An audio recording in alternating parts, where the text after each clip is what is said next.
Dr. Spiegel, welcome to Alive and Well. So good to have you with us this morning. Appreciate you. Thank you, Michelle. I'm delighted to be here with you. Awesome. So we are going to talk about hypnosis today. I admittedly don't know a lot about it, so I'm really excited to learn. But I guess I'd like to start with maybe you just giving us an idea of what it actually is, because I think a lot of us probably have misconceptions about hypnosis, or I think of, the guy that came to my high school class and made Bobby squawk like a chicken or something, right? But it has such powerful impact for healing, and you're seeing it and you're living it and you've studied it. So can you just share with us a little bit about what we're talking about as we go through our combo when we talk about hypnosis? Sure, Michelle. Have you ever gotten so caught up in a good movie that you kind of forget you're watching a movie and enter the imagined world? Does that happen to Yeah. you? Or reading a book. Reading a book, exactly. Hypnosis is really believed in imagination. So Wow. it's not just that you think about something, but you inhabit that world. So for a while, you're not sitting there judging it and wondering what else you should be doing or why the author didn't do this rather than that. You're just immersing yourself in the experience. And so hypnosis is highly focused attention, like getting caught up in a good movie. To do that, you have to dissociate, put outside of conscious awareness things that would ordinarily be in consciousness. Now, Right. right now, I can see you're sitting in a chair, but hopefully you weren't even aware of the sensations of your body touching that chair. Mm. If you were, we could stop the interview now. You're bored. Um, so we do it naturally. We don't even think about it. But in order to immerse yourself, you have to put all kinds of things outside of awareness. Now, right now it's touching the chair, but it could be pain. It could be anxiety about something you have to do later in the day. The brain is excellent at focusing attention. And the third thing is disconnecting from your ordinary assumptions about who you are and what you are. Mm. So that guy you saw, clucking like a chicken or something, it's a stupid thing. I don't like humiliating people in front of others. But there is a message. You can try out being different. You can see what it Mm. feels like to be different. And as people whose life is devoted to helping other people change, that's a wonderful advantage. You can Wow. just see what it would be like to be different. And if it's good, if you like it, keep doing it. Interesting. Okay, so when we're talking about, like, some of what I'm hearing here is a lowering maybe of inhibitions, or like our own awareness that keeps us kind of playing small or self-conscious or stuck in patterns that aren't necessarily serving us well. So can That's you right. talk a little bit about the power of hypnosis when it comes to like the real life application, stress, pain? Like what's happening in our mind and our body? Um, we tend to do it the way you often do it in your work, from the body up rather than the top down. When Interesting. you're stressed, there's this kind of feedback loop where it's like a snowball rolling downhill. You get worried, you get anxious about something, your body tenses up. It's a natural survival reaction we have, that you have to be sure that a threat is not a life threat. And so Yeah. you get ready to fight or flee. But then you notice that and you say, boy, this must be really bad. And Mm. so your body reacts even more. And then you get more anxious, and on it goes. Yeah. With hypnosis, you can start from the body up, get your body comfortable in managing stress or fear, and then face the problem better.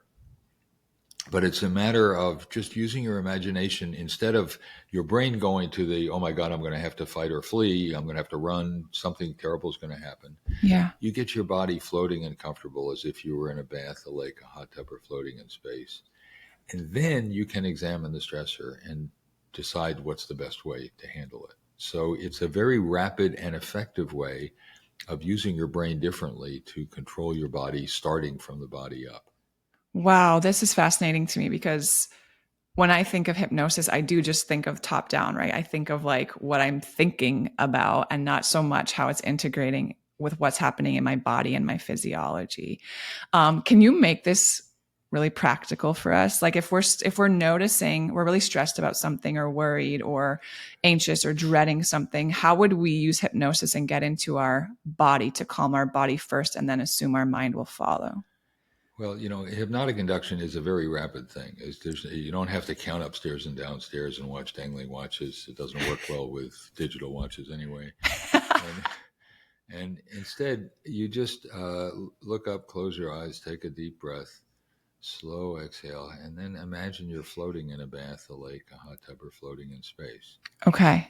And notice how, as you just listen to something like that, your body starts to feel different. Hmm. There's a nice slow exhale. Let your body float.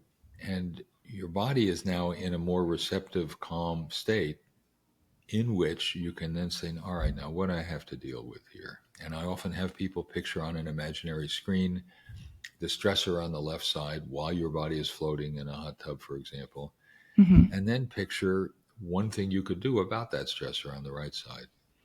So you're confining the scope of the stressor by saying it's one thing, not 15 things. Hmm. I can see it, but not get all aroused physiologically. And then I can think calmly about what might be one thing I could do to deal with it.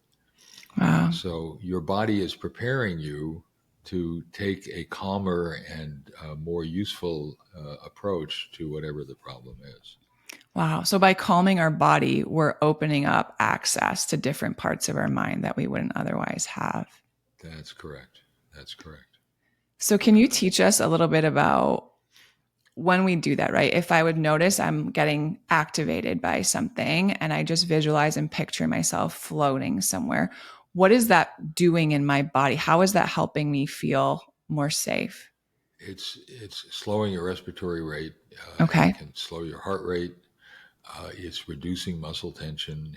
You Yeah. know you're getting your brain into the state of mind that it's in when you are in fact relaxed and comfortable. And just because there are stressors coming on doesn't mean your brain can't remember and function the way it does when you're calmer and better able to examine problems. And Wow. so you can do it from the body up. Your brain's been in that state. People wonder, how does hypnosis so effectively reduce or even eliminate pain? And you think about it, pain is a combination of mental and physical activity. The Hmm. strain and pain lies mainly in the brain. And so there are signals coming in. There may be damage to parts of your body, but it's also how the brain handles that information. Very Yeah. often when people get acutely injured, they don't even know that they've been injured because the brain is worried about other problems. And so you can get into a state where your brain says, I know that happened. I know I may have sprained my ankle, but I'm going to focus on other things. And you can teach your brain to do that. And that way you can unclutter your area of concentration and focus on what you need to do to deal with the problem, to deal with the injury, or to just get on with your day and not let that old injury keep you awake at night and make you feel bad during the day. So it's a matter of managing and allocating resources in your brain. And we know what's happening in the brain when people do that. There's a part of the brain called the dorsal anterior cingulate. It's part of what we call the salience network. It's like a C on its end in the middle of your brain. And the front part is part of the alarm system. So when you hear a loud noise, suddenly hijacks your attention. That's what that part of the brain's supposed to do. But when you're in hypnosis, you turn down activity there. It's like turning off the alarm system at your door and just saying it's there, I know, but I'm not going to overreact to it. So you're less likely to react to stress. You then increase connectivity between the prefrontal cortex, the executive control network, and the insula. The insula means island in Latin. It's a little island of tissue in the middle of the brain that helps the brain control the body and also increases interoception, the Hmm. capacity of the brain to perceive the body. Yeah. So in hypnosis, you have a heightened ability to manage what's going on in your body and respond to it. We did a study with some Stanford students years ago where we brought them in first thing in the morning, no breakfast. They were to eat in hypnosis an imaginary meal for an hour. And we had Hmm. a nasogastric tube down. And after this hour of imaginary eating, they had an 89% increase in their gastric acid secretion. So the brain is saying, get ready for that meal. And we had one woman who, after a half an hour, said, stop, let's stop eating. I'm full. I was just eating imaginary food.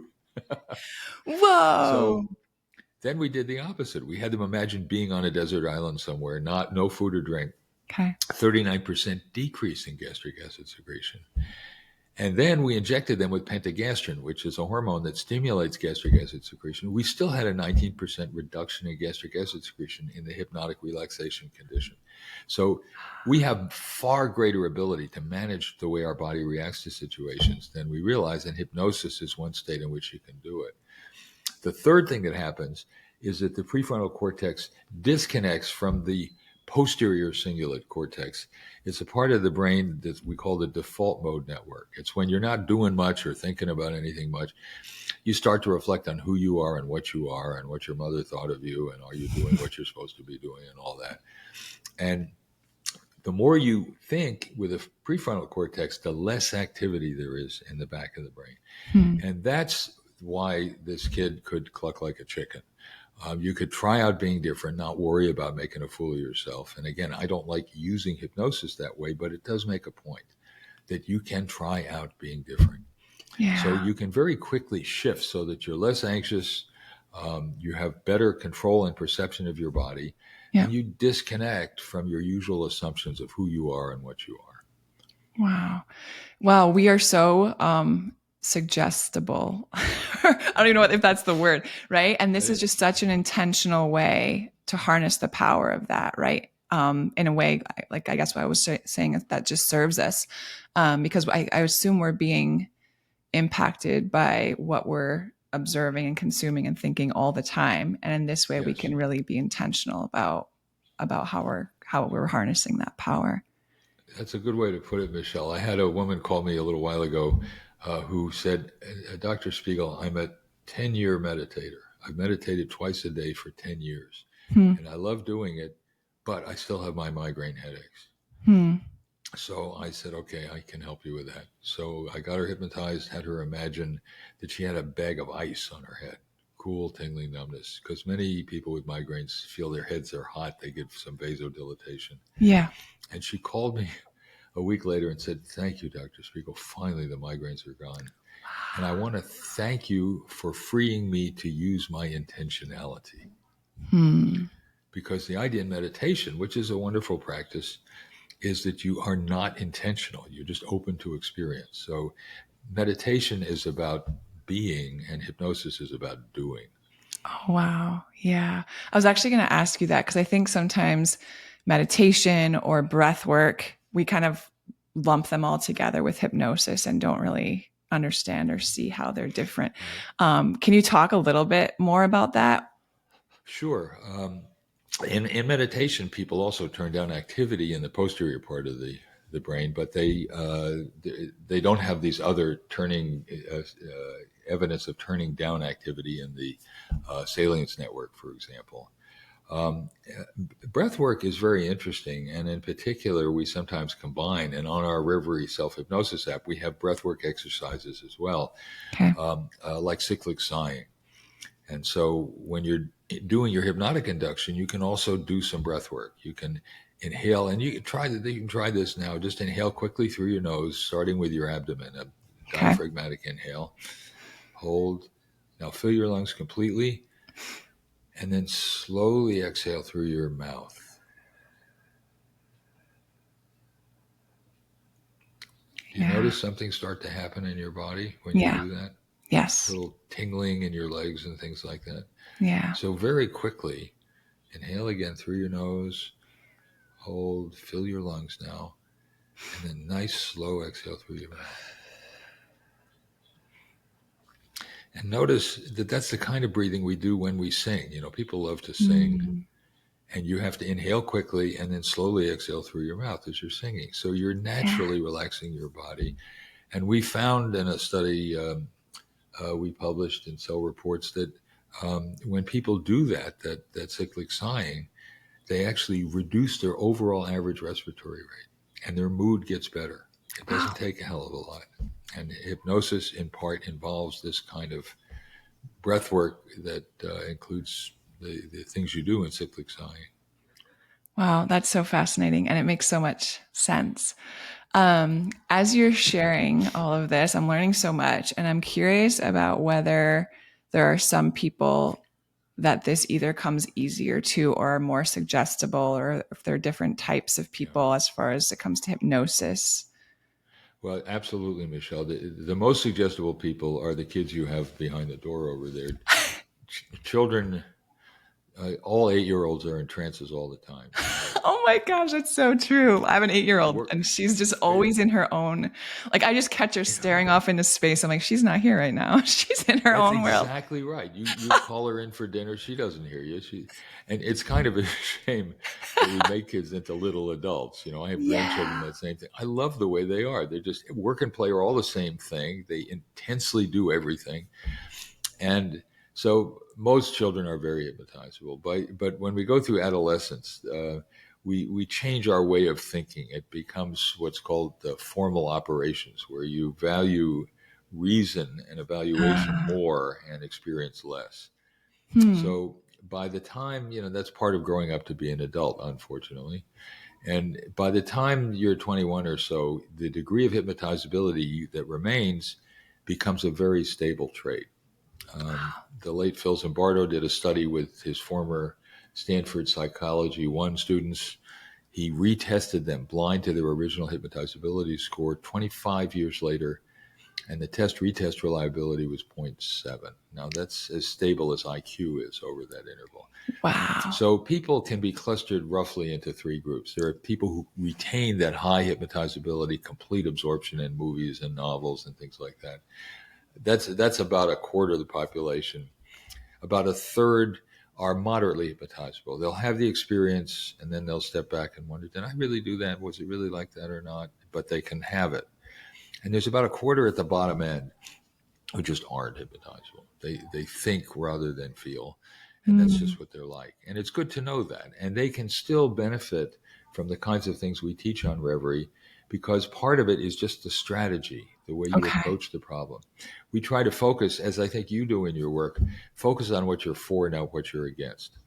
Okay. The dumbest thing you can tell somebody is don't think about purple elephants, right? What happens. Of So, for course. example, when we get people with hypnosis to stop smoking, we don't say cigarettes taste terrible.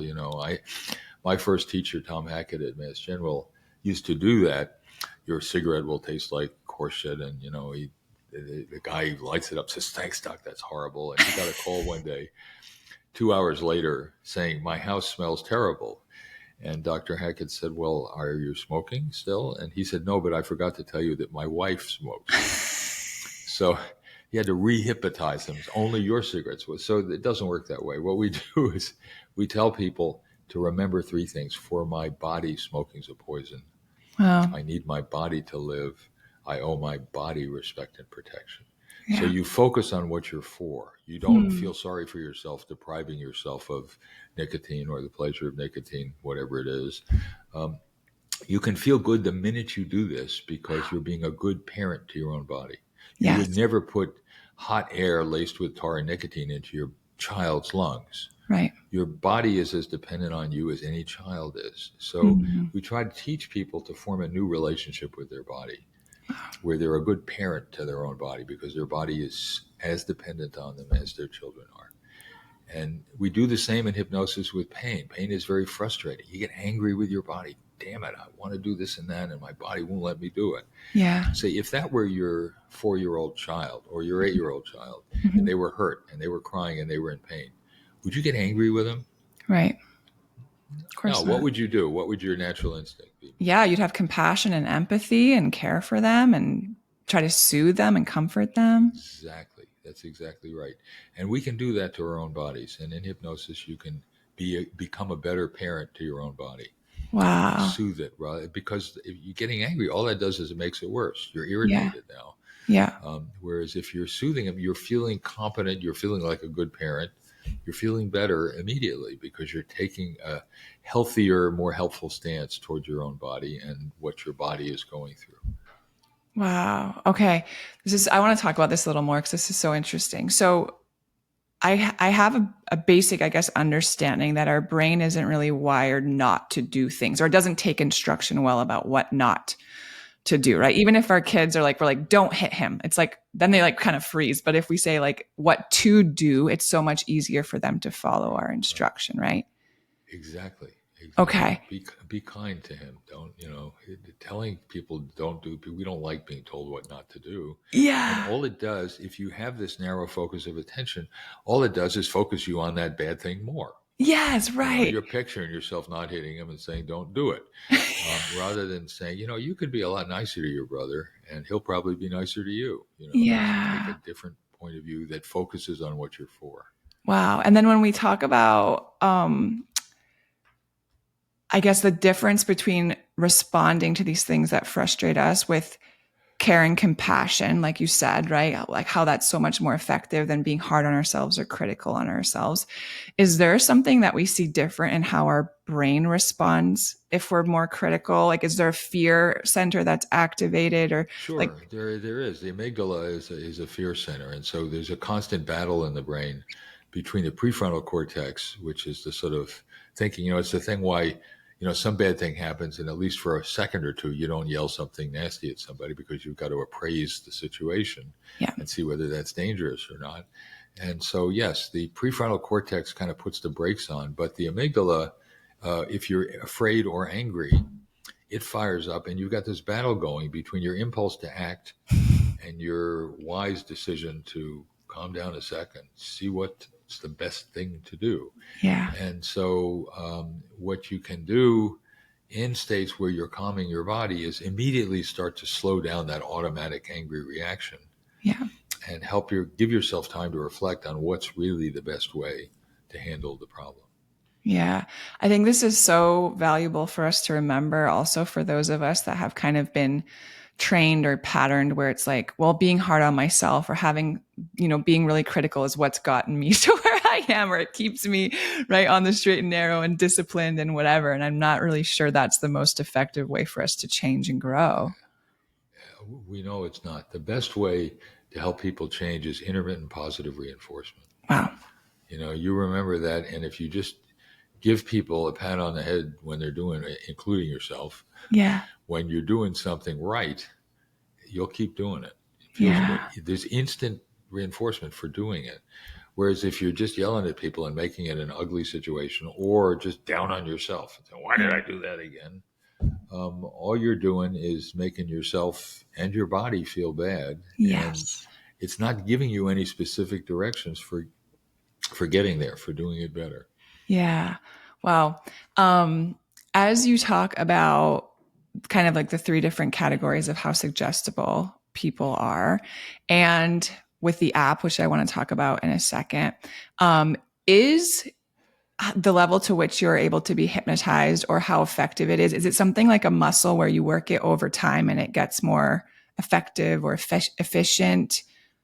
Well, we've studied this with tens of thousands of Reverie users, and what we see is that hypnotizability is a factor. So, people who are the highest in hypnotizability tend to get a bit more reduction in pain and stress, for example, Okay. than those who are less hypnotizable. But even people who are not very hypnotizable at all get benefit. It's about a third less. So we find, for example, with stress management, that among like 70,000 of our users, the average reduction in stress levels from 0 to 10 is 1.5 out of 10 within 10 minutes. So right away they Wow. feel less stressed.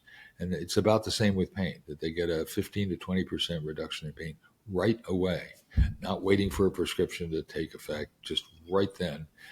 And the people who are at the bottom of hypnotizability get about a 10% reduction, but they get a reduction too. So 4 to 5 people get some benefit. And so there is little evidence that in general you can enhance hypnotizability. We've done some studies now using transcranial magnetic stimulation, and that can Oh. actually increase hypnotizability a bit for a short period of time. Hmm. But the big picture is anybody who tries using this approach can get some benefit. Yeah. But the people who are more hypnotizable get a bigger benefit. That sort of makes sense. But I Yeah. would say use it in your way to the extent that you can, and don't worry about how it might be a little bit better. But Yeah. everybody has the potential of reducing stress, reducing pain, getting to sleep faster, getting back to sleep faster. They're all possible with no risk and no side effects. Come on. All right. So let's talk about the app a little bit because a couple of the Sure. things I'm hearing that I know our listeners would be super interested in. One, how practical it is and how, like, this isn't an hour long practice in the morning. It sounds like it's just, It's like you were saying, no, just in you 10 can minutes, you can notice a 10 minutes, difference. 10 minutes, you Yeah. can feel different. That's exactly right. And so the app, you just get to hear my mellifluous voice anytime you want. And it's interactive. We're using AI now so that you can ask me a question and you will get an answer that's salient to your question. And if you're responding quickly, we move on to the next thing. If not, we work on getting to where you need to get. And so it's like having a conversation with me first thing in the morning or whenever you use it, Uh-huh. trying it out, seeing how you respond, and then working with me to help yourself get to sleep, to wake up feeling refreshed, to Yeah. handle stress, to reduce pain, to stop smoking, to deal with fears and phobias. All of those things you can do anytime you want, night or day. There I am. That's amazing. And that's what people are listening to this podcast for, right? They're coming in experiencing levels of chronic stress that are starting to show up physiologically in their body and their emotions and their thoughts. A lot of them are feeling emotionally volatile. A lot of them are like some of them are experiencing chronic pain or have chronic conditions. And it sounds Yes. like, they're having a hard time sleeping, all of this stuff. That's it. So it's Wow. the website is www.reverie.com. You can download the app from there or from the App Store or Google Play, and give it a try. First week's free. See if it helps you or not. But Awesome. it most of the time it will. Yeah, we'll link that in the show notes for you guys and you can give it a shot. I was just wondering while you were kind of talking about it, are there times of day when we're more suggestible? No, it's you got to be awake. If you're like really sleepy, you may the difference between hypnosis and sleep may begin to disappear. But most of Okay. the time, although we find actually it's kind of funny, we get these pre-post ratings. Our most popular use is for sleep, and then pain, and then stress. Okay. Um, but we found we were getting very little feedback about the sleep app, even though a lot of people were using it. And we started asking people why, and they said, "I didn't want to tell you how sleepy I felt. I just went to Oh, sleep." sleep. So um, it can work very quickly and easily. Wonderful. Wow, so cool. Um, I'm fascinated to try it. I'm going to sign up because I think, I'm Go always ahead. looking one for body-based practices that can help me Yes. manage the things that I'm noticing. And I think sometimes, we have all these things going on, and then maybe it is we go to our doctor, we get some sort of diagnostic or something we're trying to do, and we're told we need to manage our stress. And Yes. that I think is such a frustrating thing to be told because it's like Yes. we all want to manage our stress, but I don't know Talk to your how doctor. to do that, Yeah. right? Like life keeps lifing. The kids need to do this. The house needs to get clean. Work needs to get done. But to have a tool in my hand that will guide me exactly through a way to help me reduce stress is so powerful. And the thing is, we have in our brains our own little internal pharmacies. So we found that Yes. more hypnotizable people have more GABA concentration in their alarm system, in the cingulate cortex. And GABA is what anti-anxiety drugs stimulate. It's gamma aminobutyric acid. It's a major inhibitory neurotransmitter. So you can just release some of that GABA in your brain in the salience network when you go into a state of hypnosis, and you don't need to go to a pharmacy, and you don't need to get habituated to a drug that it's hard to get off of. Yeah.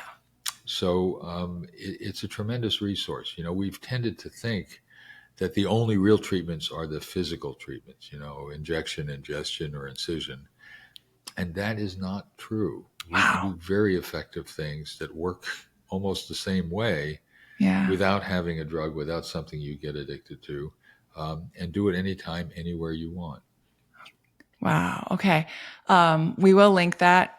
Check it out, you guys. For the people who want to continue to learn more about what you're doing, that website is the best place. Is there anywhere else Yes. they should go to connect with you or learn from you? Well, I'm not. I am on a number of podcasts like yours, Yes. but there's a lot of discussion on the website. And if you want to hear from me, sign up for every, and you'll hear as much as you want because I will. We have a whole variety of different programs for 4 different ways of approaching pain, ways to handle stress, to deal with airplane phobias, for example. We Wow. get 70% of people after one time get on a plane and they handle it fine. Wow. Um, so we've been able to show in years of research that it significantly reduces pain and stress and helps people with phobias and helps people get to sleep, helps people stop smoking, helps people eat better, eat more sensibly, and learn to eat like a gourmet. If you think about it, the experience of enjoying food is sort of low down on the list. We're either distracted with our Yep. phones or watching TV or something, Mm-hmm. or just stuffing ourselves, but we don't actually take the time to savor the aroma, the texture, the flavor of the food. And you can use hypnosis to eat sensibly, but enjoy eating more because you're focusing in a self-hypnotic way on the pleasure of eating. So awesome. Um, this is big. And I just admire how before we even hit record, you were just sharing like, this is your legacy project, right? You've put so Yes. much into this and it's having such an impact. So just thank you for the work that you're doing and teaching and the wisdom that you're sharing and all of the research. Because I think it is to have this in your hand, right? To have all of this accessible. It's powerful. Thank you, Michelle. You've said Yeah. it beautifully. And it has frustrated me that something that is so useful, Yeah. people misunderstand. They're afraid of it. They either think it's dangerous or useless or both, when in fact, it can be tremendously helpful. And when I hear that 118,000 Americans died of opioid overdoses last year in the United States, it drives me wild to think that people aren't taking advantage of a way of helping themselves that's between their ears. It's right there, Yes, and they that's just need right. to use it better. I think of hypnosis as kind of one of those apps on your phone that you never opened to try out. Yeah. And Yeah. it's right there. So try it. You'll like it. Amazing. Well, thank you. Thanks again for your time. Thanks for being with us. I know it's so early for you, and I really appreciate you pouring in and teaching us, and even just the creation of this opportunity, right? Like you said, for us to learn and use these tools. I'm definitely going to take advantage, and I encourage our audience to do the same. So thanks for being with Terrific. us. Thank you, Michelle. Thank you for what you're doing, helping people. I appreciate it. Mm.